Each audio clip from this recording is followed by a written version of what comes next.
Guys, खुशी this side. और मैं एक फार्मास्यूटिकल कंपनी में काम करती हूँ जो कि CDMO बेस्ड है और उसका नाम है पिरामल फार्मा लिमिटेड। ओके जी, अंबानी के दामाद की कंपनी है और दामाद की बहन इसको उसकी चलाती है, CEO है नंदिनी पिरामल। ओके चलो, ये तो सेकेंडरी है। मेरे डे का रिव्यू ले लो। और ये मैं इसलिए दे रही हूँ क्योंकि पहला तो मेरा ट्रेनिंग पीरियड चल रहा है, तो मुझे रिवीजन के लिए चाहिए कुछ, मैं लिख नहीं सकती इसलिए मैं बोल रही हूँ। और सारी ट्रेनिंग बोलने की है तो मैं बोल रही हूँ। और ये उन बच्चों के लिए जो आगे फार्मास्यूटिकल इंडस्ट्रीज़ में जाना चाहते हैं, जो B फार्मा कर रहे हैं, M फार्मा कर रहे हैं, MSc कर रहे हैं, BSc कर रहे हैं, बायोटेक से, माइक्रोबायोलॉजी से और केमिस्ट्री से, वॉट। और मैं यहाँ चाय भी बना रही हूँ, ये मेरी किचन है तो रिफ्रेशमेंट के लिए। ओके, तो आज मेरा जनरल शिफ्ट है क्योंकि मैं अभी ट्रेनिंग पीरियड में, और ये मेरी पहली जॉब है। और मैं एक प्रोडक्शन डिपार्टमेंट में एज ए सुपरवाइज़र अभी काम कर रही हूँ। ठीक है, मुझे हायर किया गया है तो अभी ट्रेनिंग चल रही है। आज मेरा 4th डे था डिपार्टमेंट में। क्या होता है, आप जब पहले जॉब करते हो ना तो आपका पहले इंडक्शन होता है। इंडक्शन मतलब आपको पूरा कंपनी का, पूरे डिपार्टमेंट्स का नॉलेज मिलता है वहाँ के एक वर्किंग पर्सन से। ठीक है, फिर आप क्या करते हो, फिर आप अपने डिपार्टमेंट में आते हो जहाँ के लिए आपको हायर किया गया है। अब आपको वहीं रहना है, वहीं करना है। तो आज मेरा 4th डे था अपने डिपार्टमेंट में, यानी डिपार्टमेंट में प्रोडक्शन में दवाई बनती है। और उस दवाई बनने की प्रोसेस में मैं कहाँ पे हूँ, कंप्रेशन एरिया।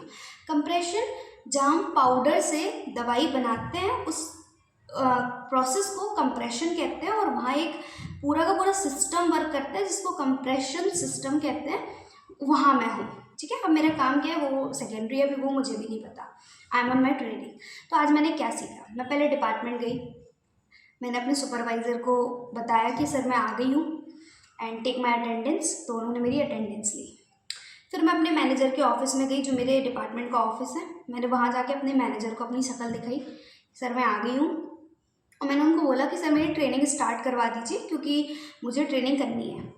तो उन्होंने बोला हाँ मैं मेल डालना पड़ेगा, हम मेल डालते हैं, फिर हम आपको ट्रेनिंग के लिए भेजेंगे। और ट्रेनिंग, अच्छा फार्मा ने अभी एक नया है कि उनको पेपर ख़त्म करना है, पेपर ख़त्म। फार्मा में बहुत सी चीज़ें गुनाह हैं जिसके ऊपर अपन कभी अदर वीडियो बनाएंगे। आप फार्मा में एक गाइडलाइन भी, और मतलब PCI कहती है पेपर ख़त्म करो, पूरा का पूरा सिस्टम ऑटोमाइज करो और सारा का सारा ऑनलाइन लेके जाओ। तो अब वो पेपर ख़त्म करना चाहते हैं, इसीलिए सारी की सारी ट्रेनिंग सिस्टम पे होती है। ठीक है, और सिस्टम पे सारी कंपनी का अलग अलग सिस्टम होता है, सारी कंपनी अपने अलग अलग सॉफ्टवेयर बनाती है, वहाँ अलग चीज़ है वो। ठीक है, तो ऐसी बात है। फिर मैं वहाँ से वापस आई ऑफिस से, फिर मैं अपने सुपरवाइज़र के पास गई। तो मेरे सुपरवाइज़र ने कहा कि तुमने मशीन देखी है कभी? मैंने कहा हाँ बाहर से तो देखी है, ऐसी मशीन होती है, ये होता है वो होता है। तो बोले नहीं आज अंदर चलो। फिर भाई अंदर जाना मतलब बहुत रिस्की भी चीज़ है और बहुत क्रूशियल चीज़ है। आप मजाक में नहीं जा सकते हैं कि पार्क है जाओ घुमा वाला, या कॉर्पोरेट है कहीं भी जाके जोन एरिया है या फंड डोर है कुछ है, नहीं। इट्स सच अ क्रूशियल, पूरी गाउनिंग करनी होती है और ओवर गाउनिंग नहीं कर सकते, और बहुत सारे सेफ्टी रूल्स फॉलो करने होते हैं, बहुत सारे मतलब पैरामीटर्स हैं जो आपको याद रखने होते हैं। आपको अपने प्रोटेक्शन के लिए, दवाई के प्रोटेक्शन के लिए बहुत सारी चीज़ें हैं जो फॉलो करनी होती हैं, और आप उनमें से कुछ भी नहीं करते हो आपके रिमार्क जाता है। तो गलतियाँ एक्सेप्टेबल नहीं है फार्मा में। ठीक है, तो हम गलतियाँ नहीं कर सकते, हमारा ये है।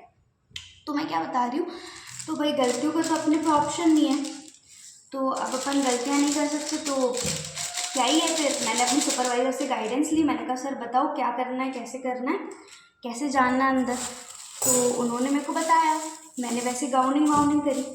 और फिर क्या हुआ, हम अंदर गए, मेरे साथ अंदर ऑपरेटर जो मशीन चलाते हैं। अच्छा हर कोई मशीन नहीं चलाता, ठीक है, वर्किंग मशीन कुछ लोग चलाते हैं जैसे कि ऑपरेटर, वो उसमें एक्सपर्ट होते हैं, उनको वही सिखाया जाता है, सिर्फ उनका वही काम है, मशीन स्पेशलाइजेशन। ठीक है, फिर हमारे सुपरवाइज़र होते हैं जो उस मशीन की पूरी नॉलेज रखते हैं, उनको सब कुछ आता है, वो उसको देखते हैं कि अभी सब सही किया कि नहीं किया, अभी सब हो रहा है। मेरा भी वही काम होगा शायद इन फ्यूचर, बट ठीक है। मैं गई अंदर, मैंने वहाँ SOP, स्टैंडर्ड ऑपरेटिंग प्रोसीजर, वहाँ उसको रखा, देखा, मैंने काफ़ी सारे डॉक्यूमेंट देखे, मशीन को ऑब्जर्व किया, काफ़ी सारी चीज़ें थी, तो मैंने उन सबको देखा। फिर मैंने कहा, फिर मुझे सारा कुछ बताया गया कि ये हॉपर है, ये मशीन ऐसे काम करती है, इतने स्टेशन की मशीन है, और सब कुछ बताया गया। मैंने सब सोचा कि अब अच्छा, अब अगर ये मशीन इतना उससे चल रही है तो कुछ तो मतलब इसका ध्यान रखने के लिए कुछ तो करना पड़ता होगा। तो सर बोले तुमको कुछ नहीं करना है, तुमको सिर्फ ये मशीन देखनी है कि अभी कैसे काम कर रही है क्या। तो हमने कहा चलो ठीक है सर, देखेंगे अपन और क्या ही कर सकते हैं, अपने को तो जो बोला गया अपन को वो करना है। फिर वो मशीन देखी, हॉपर देखा, 77 स्टेशन देखे, और उसमें काफ़ी सारे पार्ट्स होते हैं। जो एक होता है जो दवाई कलेक्ट करता है, एक होता है जो डस्ट कलेक्ट करता है, एक होता है जो एक्स्ट्रा पाउडर कलेक्ट करता है। और पूरा मशीन को समझा, ऑब्जर्व किया, सब कुछ ऑब्जर्व किया। फिर वो SOP वगैरह देखी और फिर हम बाहर आ गए। तो हमारे सुपरवाइज़र ने हमसे पूछा कि क्या देखा। फिर हम IPQA में गए। IPQA में हमने, IPQA क्या होता है, in process quality assurance department. वहाँ से हमको क्या होता है, सैंपल की टेस्टिंग करनी होती है। तो जो पहला सैंपल निकलता है ना, इनिशियल सैंपल, उसकी टेस्टिंग करनी होती है। तो फिर हमने वो करी, हमने नहीं करी, हमारे सुपरवाइज़र ने करी। हमने उनको सिर्फ देखा कि अच्छा फ्रेडिबिलिटी ली, हार्डनेस ली, डिसइंटीग्रेशन लिया, बैलेंस लिया, और सब कुछ क्या किया, लॉग बुक में लिखा। हमें जाते ही, पहले हम डिपार्टमेंट में जाते हैं, हमें अपनी एंट्री करनी है कि हम यहाँ आए हैं, टाइम के साथ, डेट के साथ, सिग्नेचर के साथ।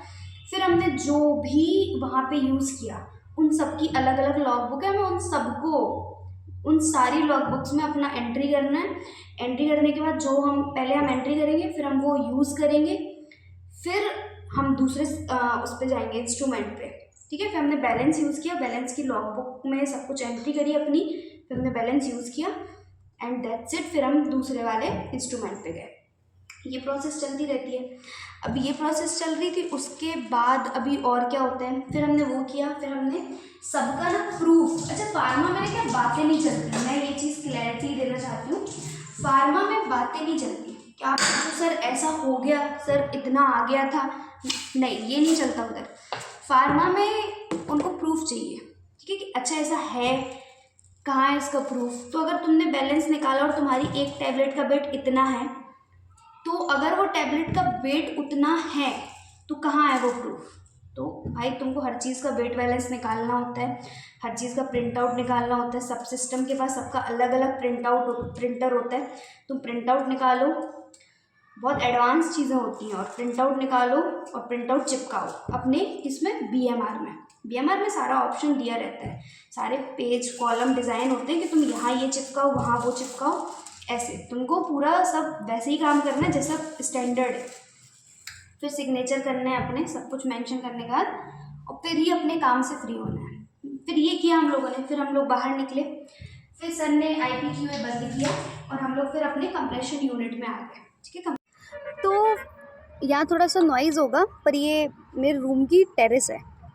तो फिर हम लोग कंप्रेशन रूम से निकलते हैं, एंड मैं कहती हूँ कि अब मुझे SOP पढ़ना है।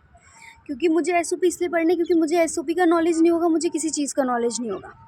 तो SOP ही सब कुछ है। और फार्मा में मतलब इंस्ट्रूमेंट धुलने तक की SOP है कि कैसे धुलना है, उसका स्टैंडर्ड प्रोसीजर क्या है। तो अपनी अकल लगानी ही नहीं है, SOP पढ़ो करो, SOP पढ़ो करो, SOP रटो, एक्सपर्ट बनो, वही चीज़ है। फिर हमने पूरा एक विज़िट किया, पूरी यूनिट, पूरी प्रोडक्शन यूनिट का विज़िट किया, क्या क्या प्रोडक्ट बन रहा है, क्या क्या हो रहा है, सब देखा। फिर उसके बाद सोचा कि अब क्या करना है, and then I go for the lunch, and when I came back from the lunch, तो हमारी एक मीटिंग थी। मीटिंग 2 घंटे चली। अच्छा, फार्मा में ना बैठने का नहीं है कि आप सोचो आप जाके यहाँ बैठ जाओ, वहाँ बैठ जाओ, नहीं।